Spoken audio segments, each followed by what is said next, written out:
10:28 de la mañana de este 26 de marzo, día soleado, bastante agradable en el exterior. Y ya estamos con la entrevista central. Nos acompaña Luis Parodi, director designado de la Dirección Nacional del Liberado. Muy buenos días, ¿cómo estás, Luis? Bien días, gracias por esto. Bueno, la verdad que es una tarea compleja, la Dirección Nacional del Liberado, y queríamos conversar contigo. ¿Cuál es el estado de situación de la DINALI desde que estás trabajando en esta transición y hasta estos primeros días de gobierno? ¿Cómo has visto la situación de la DINALI? Mucho mejor de lo que la gente opina. Hay una infraestructura interesante, con ribetes de primer mundo, si querés. Y bueno, lo que estamos intentando hacer es que cómo usamos eso con una concepción un poco más socioeducativa, laboral, con una visión del individuo un poco más compleja que mandarlos a laburar como quiere la gente, ¿no? Es decir, nosotros tenemos un lío con eso, ¿no? Es decir, el tipo no labura y labura, como si el ser humano fuera solo laburo. Excelente. Ninguno de nosotros creo que lo es. Y si lo es, pensé. Revíselo. Revíselo. Yo te quería consultar un poco para ilustrarle a la audiencia, ¿no?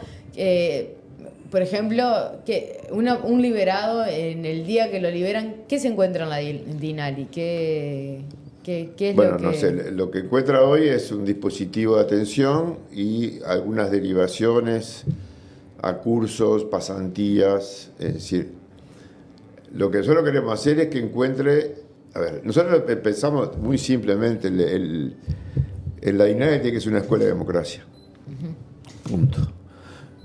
O sea, ningún ser humano transita por el mundo sin circuitos sociales. Cualquiera sea él. Entonces trata de ofrecer un circuito social que tenga que ver con laburo, estudio, trabajo, placer, cultura. Es decir, tenemos la obligación de dividir el patrimonio cultural, que es de todo y está medio mal repartido. Bueno, vamos arriba. Si nosotros no logramos eso, poca cosa vamos a... lo que logremos se verá después. Uno en esto, la educación, uno tiene que hacer todo lo que puede, lo que tiene que hacer, y el otro hará lo que puede. Ese es el principio básico de la propuesta. Uno tiene que dejar todo en la cancha y el otro hará lo que puede con eso. Que fue lo que nos pasó a todos en todos los lugares que anduvimos. Pero la propuesta tiene que ser una propuesta de circulación social. Que involucre pasantía, involucre laburo. Yo creo que hay un déficit grande en laburo. Evidentemente que no hemos logrado laburo. Incluso las pasantías no terminan el laburo. Y tenemos un lío, no solo la DINALI, tenemos un lío con toda la integración, convivencia. Hay que tener cuidado con los términos. Yo soy educador y me cuido mucho de los términos porque es mi herramienta de trabajo. Es decir, así como el Zunca tiene la pala, el educador tiene la palabra. Y es su herramienta. Entonces, yo lo planteo en términos de democracia porque creo que esta gente está fuera de la democracia. De alguna forma está fuera. ¿Por qué pensás eso? Y porque no tienen ni derechos ni obligaciones como vos y yo. Sale la cana, a ver, muchos no. En realidad los que llegan a la DINALI son porque tienen muy poca cosa afuera. Dejémonos de... El que tiene mínimamente algo afectivo, afectuoso, relacional, en general no llega a la DINALI. El que llega porque realmente... por algunas 1000 razones se han roto relaciones, vínculos, y ha entrado en una espiral de relato. La otra cosa que me parece que es imposible, si yo no voy a una confrontación ideológica y cultural con el mundo, esto no funciona. Es decir, la delincuencia genera relato, genera concepto, genera formas de ver el mundo, con todo el derecho. Si yo a eso no le opongo y confronto eso con otra cosa, está difícil. O sea, porque la educación es convencer, yo creo que tan simple como eso, o por lo menos confrontar. Claro. Y como lo único que nos iguala a nosotros es la discusión, lo que iguala la discusión, discutamos. Discutamos todos los conceptos, por el simple hecho de discutir, Sí. Porque yo sigo creyendo que la discusión iguala y la discusión posibilita. Tenemos que pelearnos, por supuesto, hay que pelearse en términos democráticos, ¿no? Es decir, no te someto ni te humillo, que son los dos principios fundamentales de la DINALI y creo yo deberían ser de todas las organizaciones. Vos decías, quienes llegan a la DINALI son quienes ya tienen todo, bueno, digamos, como la red de sostén rota y ¿sería deseable que lleguen más personas a la DINALI una vez que son liberados, por más que tengan su red de apoyo, afecto, por esto que vos estás diciendo, por una cuestión Es interesante eso, ¿no? Es decir, a ver, lo que trabajamos en Puente Ciudad estamos en un lío, porque si vienen 500.000, uno podría decir que es un éxito. En realidad es un fracaso. ¿No? En sentido, yo si quieren venir que venga, pero me interesaría que otras redes y otras relaciones funcionen y no los vea más. Digamos. Porque además la INAI debería tener como objetivo no verlos más. Claro. En algún momento. Esto dicho así, muchas organizaciones sociales se alimentan de circuitos cerrados, ¿no? Es más, si uno analiza las cárceles en los últimos 30 años, genera el mismo laburo para nosotros y, ¿no? Laburamos en la cárcel, salen, reinciden, o sea que generamos laburo para nosotros mismos, ¿estamos de acuerdo? Claro. Bueno, ¿cómo rompemos ese círculo? ¿Cómo generamos otro círculo? Luis, y en esto que vos decías, bueno, de la multiplicidad de aspectos que hay que tocar, hablabas de la cultura, hablabas del trabajo, hablabas de la educación. ¿Qué lugar tiene la vivienda, la situación habitacional para estas personas? Porque, bueno, imagino que al llegar sin estas redes de contención, tal vez es posible que una de las problemáticas también sea la vivienda. ¿Cómo encaran ese aspecto ustedes? Bueno, estamos en términos de pensar, pero sí una línea de trabajo que se organice para pelear la vivienda. Nosotros, a ver, el Estado uruguayo en general, quiero decir cosas a nivel personal, me hago cargo, no involucra a más nadie. Si bien hay un acuerdo de descentralización y territorialidad en el MIDE, el cual yo comparto y vamos a trabajar en esa dirección, yo creo que el Estado es dador de derecho. Y creo que hay que terminar con eso. Seguir haciendo eso y agregar. Porque ¿qué pasa cuando uno da cosas? También inhabilita la posibilidad que el otro pelee. Tenemos un lío interesante con esto.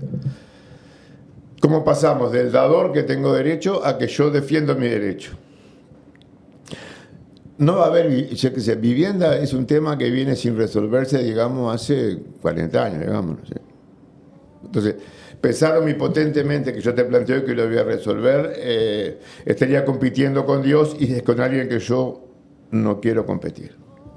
Si pensamos que el MIDE ya tiene algunas cuestiones de vivienda protegida, pensión, creo que eso hay que mejorarlo, hay que tender hacia la vivienda, hay que discutir con ellos si realmente es eso.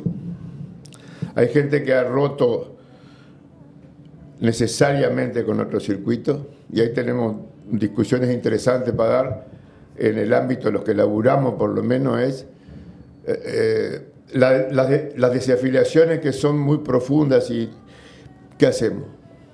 ¿Lo vamos a obligar a ir a una vivienda? Si hoy no hay, entonces, pero en realidad tenemos que pensar, si pensamos en serio en la gente, tenemos que pensar, bueno, cuáles son sus costumbres, sus hábitos, sí para proponer otras cosas. Y proponer, pero la idea de que yo si doy laburo y vivienda se va a resolver es una utopía. Total. El ser humano es mucho más complejo. Vos decías, tienen que organizarse para pelear por sus derechos, pero yo pensaba, están en cierta situación porque han tenido muchísimos derechos vulnerados. ¿Cómo hacer para...? Sí, pero ahí yo estoy de acuerdo. El tema es el siguiente, si yo los sigo tratando solo como vulnerados que son víctimas. ¿Qué hace un víctima? Te pide. Sí. La única chance que tiene el individuo, tanto individual como colectivamente, es rebelarse. Porque si no, es infinito lo que me va a pedir. Y yo no le voy a dar. Ni vivienda. Entonces, hay una parte que sí tengo que, pero fundamentalmente tengo que generar condiciones para que se pueda restituir esa posibilidad a pelear el derecho. Esa es la tarea. Generar las condiciones, acomodar lugar, basándose en lo que tengo y no en lo que me falta, que es un tema a discutir con las políticas sociales.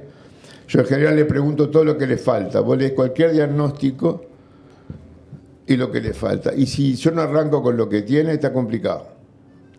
Voy al seminario y explico, pero en realidad a la hora de estar, arranco con lo que tengo. Ahí está. Con la idea, sí, de que ese arranco con lo que tengo genera un movimiento que va a generar otras cosas. Porque el movimiento genera movimiento. Voy a decir cosas muy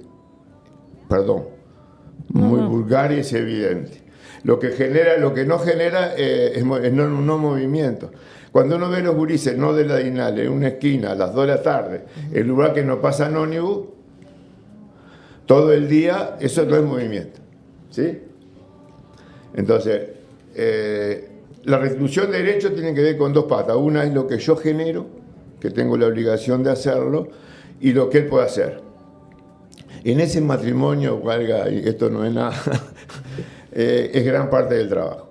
Yo no creo, es decir, esta visión de que con casa que solo con casa y arreglo, me parece que ningunea el tema y olvida el personaje real. Y cuando yo olvido el personaje real, soy una mentira. Ahí está. ¿Qué pasa con las adicciones? ¿Tiene la DINALI algún mecanismo para tratar este tema? Si tiene un mecanismo que yo creo que es muy poco potente y ahí hay que acordar con otras cosas, pero sí, nosotros tenemos que trabajar consumo. Y ahí tenemos un lío. Las políticas sociales últimamente, cuando hablaron de consumo responsable para sentirnos bien, porque cómo íbamos a acusar a la gente, nosotros lo que hicimos fue matar a la mayoría de la gente. O sea, consumo responsable no todos pueden. ¿No? Consumo responsable no todos pueden. Claro, o reducción del daño. ¿Qué hace? Cuando uno empareja así, deja gente abajo. O sea, lo que estás tratando de decir es que para algunas personas el consumo debe ser cero porque no existe una posibilidad de consumo responsable. Exactamente.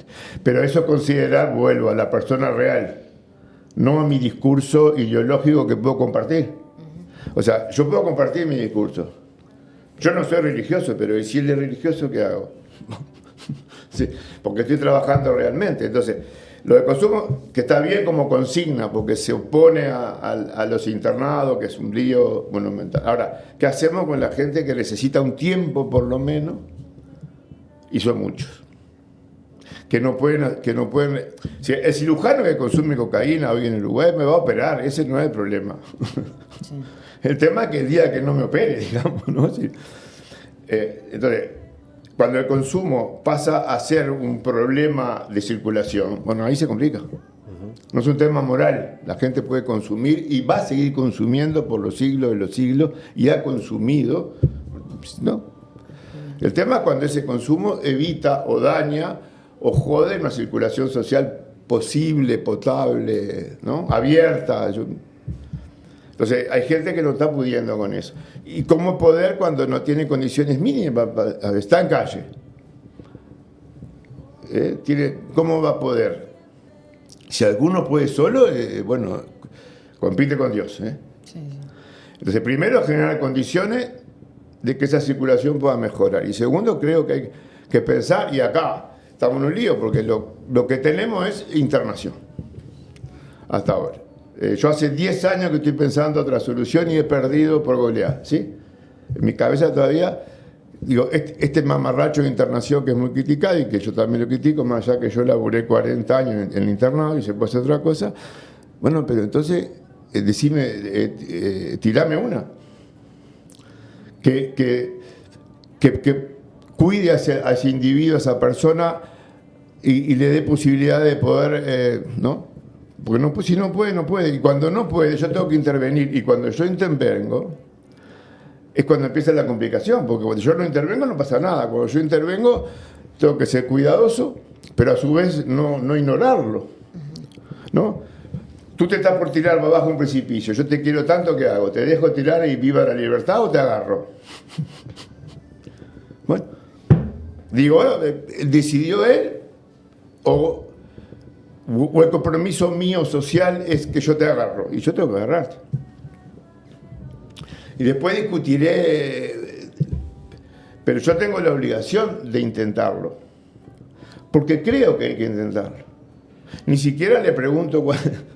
Yo creo que el Estado tiene la obligación de intentar 1 y 1000 veces que su gente viva mejor. Y bueno, y en el intento también está la posibilidad de pensar que lo que hicimos hasta ahora no ha sido de todo feliz, pero hace 40 años que el Estado tiene responsabilidad de las cárceles.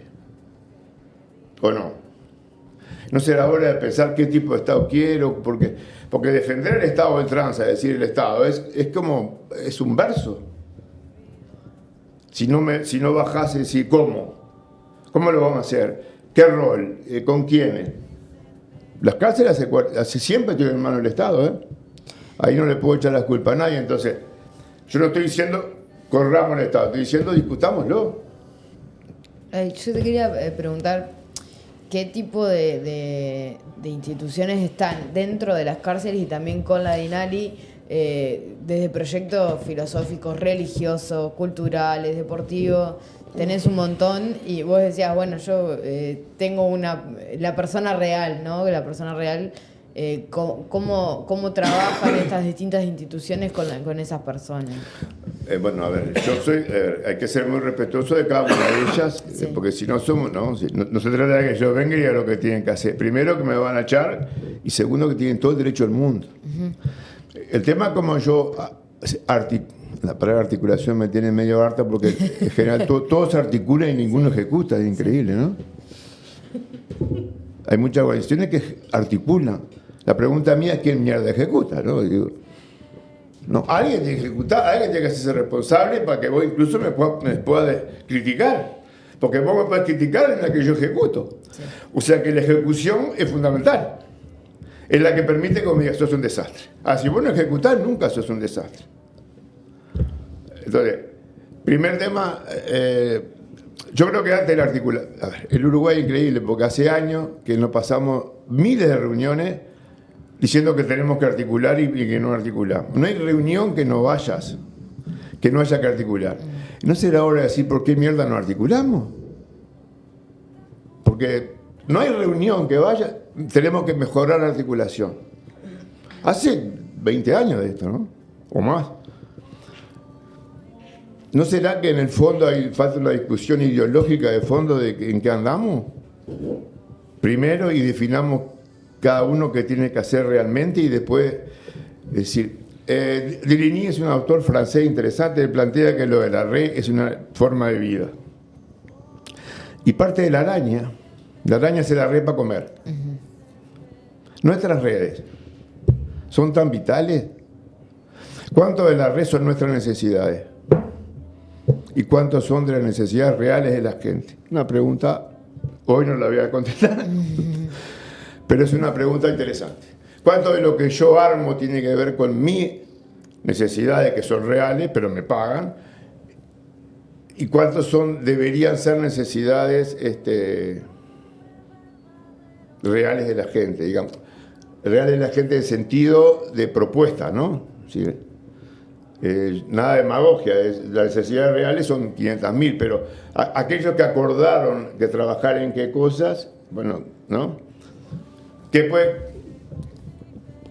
Hoy nadie niega la necesidad real, es lo mismo.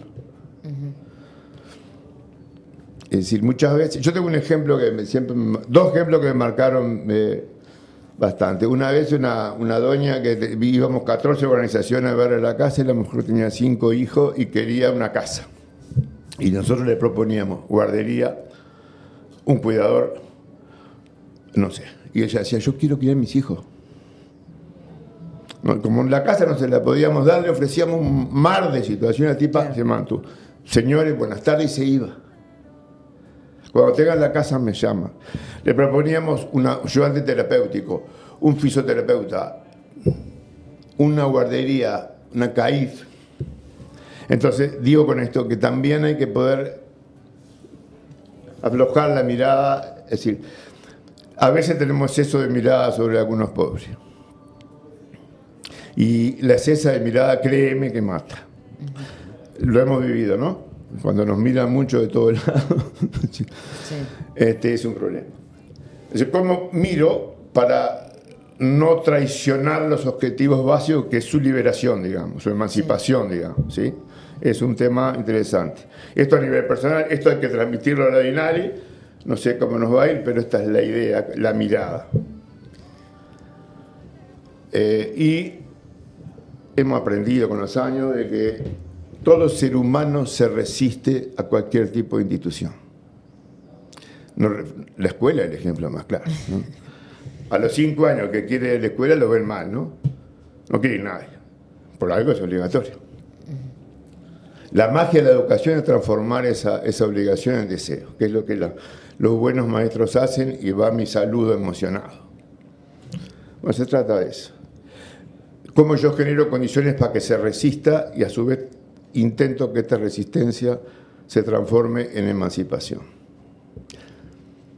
Nos irá bien, pero tenemos que avanzar para ahí. El tema consumo, para no ningunearte la pregunta, estamos bastante lejos. No, la respondiste bastante satisfactoriamente para mí. No, pero la Dinari está lejos de armar esto. El Estado está lejos de hacerse cargo de ese problema social tan grave que tiene nuestro país. Estamos negociando con algunas instituciones, pero en realidad yo creo que lo que me parece que no tenemos que caer es en la magia de la nada, digamos. Y, bueno, hoy hablamos, la comunidad va a resolver todo. Bueno, ayer no iba a resolver nada. Bueno, no va a resolver solo la comunidad, vamos a tener que juntarnos, sí, pero hay como líneas mágicas que atraviesan, que lo único que hacen es olvidarse de la persona que tenemos enfrente. Entonces, la Dinari está bastante bien en algunas cosas, estamos tratando de armar un organigrama más lógico, vamos a ir a los territorios. Uy, no quiero avanzar a algunas cosas que están en discusión, pero no por un tema de nada, sino por respeto al equipo, que todavía no lo estamos discutiendo, por respeto al equipo que anda conmigo, ¿sí? O yo ando con él. Es parte, ¿no? Mira, un ida y vuelta. Luis, te quería una última consulta. Vos hoy decías que veías dificultades en el tema trabajo, ¿no? Que decías que había como proyectos o iniciativas que no se habían podido consolidar del todo. Hace muchos años. ¿Cuáles son esas dificultades y por qué? ¿Qué está pasando en ese plano? Yo creo que hay dificultades de los dos lados. A ver,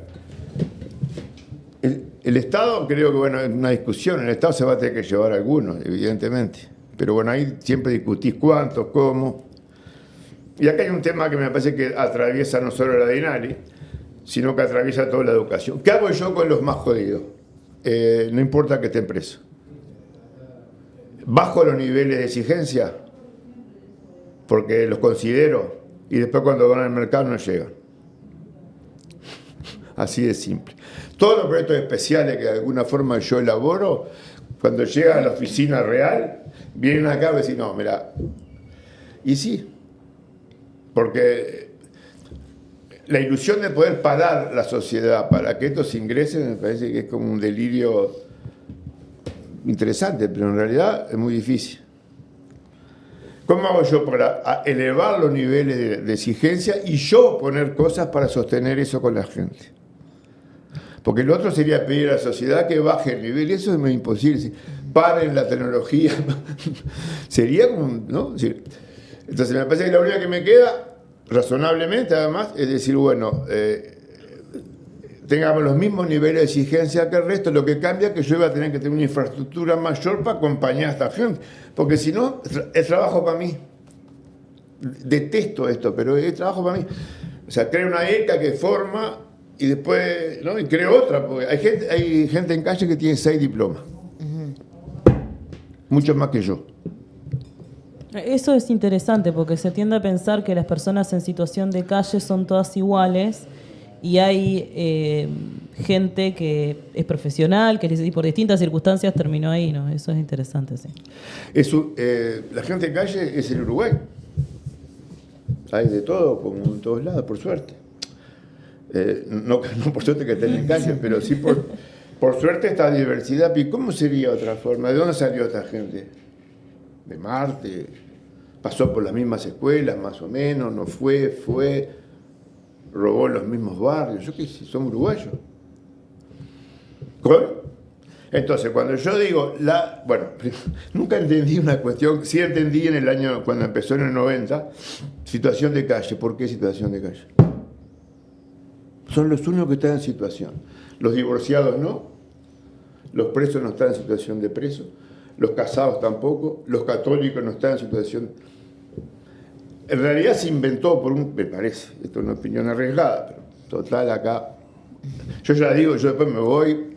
No pasa nada. Sí, yo veo que usted Digo dice lo que piensa. Sí, y me parece que es Está bien. el derecho básico, decirlo de una forma que no me someta ni humilla, que es la única obligación que tengo. Situación. La situación tiene una cosa perversa, que es esto. Yo si estoy en un lugar puedo pararme y rebelarme. Si estoy en situación... Entonces, situación de calle, hay una cuestión en lo social que trata de negar la realidad, pero de buena gente que somos, ¿no? Decir, bueno, como está en calle es muy crudo, está en situación, porque yo creo que va a salir. Perfecto. Yo también lucho para que salga. Pero está en calle. No, y hay gente que no quiere salir de la calle. Y mucha gente que no quiere salir. Bien. ¿Por qué? Porque los circuitos sociales de la gente determinan a la gente. Entonces, el circuito social que ese señor elaboró entre lo que sea, entre lo peor y lo mejor, lo tiene armado. Y yo no estoy de acuerdo, pero entonces tengo que ofrecer otro mucho más agradable, distinto, enamorado, no sé. Mi obligación es ofrecer otro circuito. Él siempre lo va a decidir. Entonces yo no tengo ninguna aspiración de llevar a nadie de patada a ningún lado. ¿No? Hay gente que la puede tener. Pero yo no, me parece que no.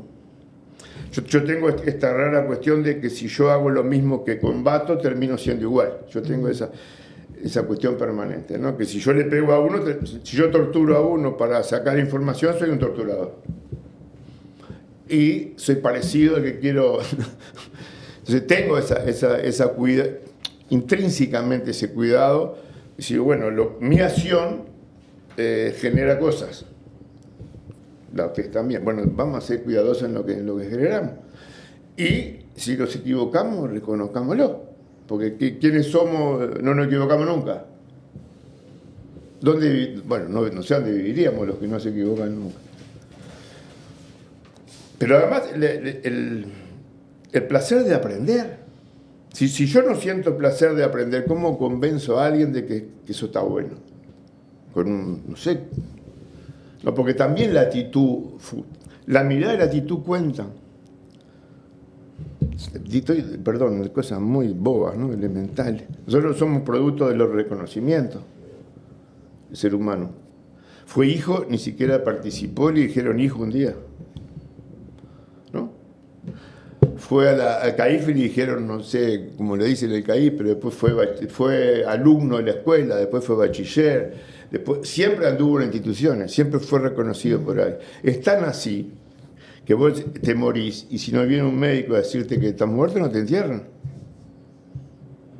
O sea que siempre hay una institución que te reconoce. Sí. Entonces no seamos conservadores, pero la gente vive en instituciones, no hay forma. Justamente la gente que por alguna razón está muy rota, ha roto con estas instituciones. Sí. Claro. Bueno, podemos generar otras, para no ser tan conservadores, pero sí instituciones del fin. O sea que mis acciones tienen que ir en dirección a institucionalizarlos, sí. Y me he peleado con todos los que me dicen, instituciones no, ¿y dónde viví? ¿Dónde va? No trabajar en institución, familia institución, pareja institución, la que sea. Relación de amigos, me encuentro en determinado lugar, ¿no? En un boliche porque está abierto a determinada hora. Bueno, sí, todo es institución. Y está muy bien que sea así. Es fantástico ser así. Lo que no quiere decir que todas las instituciones sean bárbaras, no se puedan cambiar, sí. O mejoramos la misma o generamos otra. Otra chance no tenemos. No tenemos. Radical, no tenemos. Es mi concesión. Habrá otro que diga, bueno, Yo no conozco a nadie que no tenga relación institucional. Pero además lo aplaudo, porque la institución es donde yo me encuentro con vos. Es ahí donde nos encontramos. No es en el éter. Estás en un trabajo, tenés relaciones de trabajo, de pareja, de lo que sea. Es institucional. Entonces, desesperadamente, digo esto porque a veces quedamos atrapados en la caridad existe y está muy bien, pero institucionalmente no puede haber caridad. ¿Se entiende? La caridad es algo personal. Yo me conmueve fulano o yo qué sé, o quiero que lo que sea. La institución tiene que poder generar política. Y vos, yo me quedé pensando en algo que decías del deseo, ¿no? Que cómo la institución puede generar política para esos deseos de las personas liberadas. Es un desafío, ¿no? Porque son muchos deseos y la respuesta que le está dando la institución por ahora es un programa de formación, un programa de trabajo, un programa de educación, pero es difícil que esa institución le dé una política para desarrollar el deseo. Vamos a intentarlo. No sé si todo el deseo de la gente, porque ahí ya Sí, te digo, pero por lo menos gran parte. Pero yo creo que el placer está negado. Y yo creo que el placer nos hace bien. Perdóname, pero estoy diciendo que hay cosas más pelotudas. El placer es un motor nuestro, ¿o no? Claro. Sí. O hacemos cosas porque no nos gustan todo el tiempo. Innegable. Entonces pongamos arriba de la mesa, legalicemos el placer de alguna forma. Destapemos el placer y démosle un lugar. Sí. Y bueno, capaz con algunas cosas no podemos, decimos, bueno, puede haber límites institucionales que digan, bueno, esto no lo puedo abarcar, pero por lo menos el otro sabe. Voy a decir legalicemos el placer, pero yo pienso también que mucha parte de la sociedad es decir, yo hago cosas por más que no me gusten, porque estoy obligado a trabajar, a pagar mis impuestos, y estas personas que son liberados, que cometieron delitos y que no sé no sé cuánto, ¿por qué van a tener más garantizado el placer que yo? No, yo le diría a esa persona que me dice que trabaja todo el día que busca algún lugar de placer, para empezar ella a hablar. Que haga algo que le guste, ¿no? Haga algo que le guste. Claro, ¿no? Y bueno, otra cosa que quiero ser respetuoso. La gente puede pensar lo que tiene ganas de pensar. Y yo soy muy respetuoso. El Estado tiene que poder pensar. Ahí tenemos dos planos. Mi vieja puede pensar lo que quiera de esta gente. Yo no puedo pensar lo que quiera la gente. Ahí me pagan para hacer algo para que esta gente... Bueno, ahí se abre un campo, si querés... sea feliz, democrático, ser humano, persona, fiel, si va para una iglesia, no sé. Todos los estamentos donde pueda encontrar a alguien con otros para construir. Es mi tarea y bueno, está. Entonces, la opinión es una opinión y yo la respeto más allá que no la comparto y si discuten conmigo yo voy a fijar posición. Con el único fin de pelearme. Nada más. Decir, bueno, usted tiene ese apoyo, yo tengo esta, discutamos. Y si no nos ponemos de acuerdo en nada, hagamos como antes, cortemos para la salida y nos vemos dentro de 2 meses. El cortar para la salida es un aprendizaje democrático de la escuela. Cortamos. Capaz que dentro de 2 meses yo y vos volvemos, ¿no? Ni vos venís tan, sí. Ni yo tú, ¿no?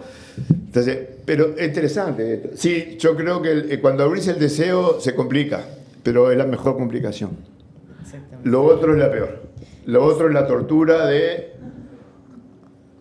bancar la frustración y pasar el día diciendo no puedo con esto y la frustración y mirar lo que hizo y veo lo peor.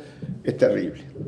Y este camino por lo menos, yo qué sé, nos acerca un poco más a la salud nuestra, digamos. Cuando digo la salud, es a la salud comunitaria, societaria. Porque todo esto lo hacemos para vivir mejor entre todos. Y además me pagan. Soy un privilegiado, como me pagan, entonces tengo que ser un servidor pago. No venderle ilusiones a la gente. Yo no soy ni pastor, me pagan para hacer esto.